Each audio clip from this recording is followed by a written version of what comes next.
Hello, this is Mr. Lee. This is just another calibration problem. The only thing is that now the property which depends on temperature is something unfamiliar called resistance.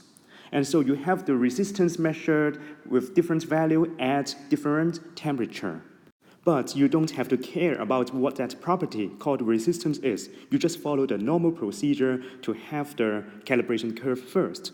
The so-called calibration curve is to put that property which depends on temperature, now resistance, in the vertical axis, and on the x-axis, it is temperature itself. From this information of pure melting ice at 102 ohm, then you have 0 degrees Celsius because of the pure melting ice, and then 102 ohm here. That ohm is just a unit, you don't need to care about it. Similarly, at boiling water, which is 100 degrees Celsius, you have the resistance measured to be 147 ohm. Now connecting them with a straight line, then we have this calibration curve. So at a measured resistance of 130 ohm, what is the temperature? Using slope technique again, I can find the slope with these two long points. And I can also express the slope using these 2 points involving the unknown temperature. Simplifying a little bit, I get this line.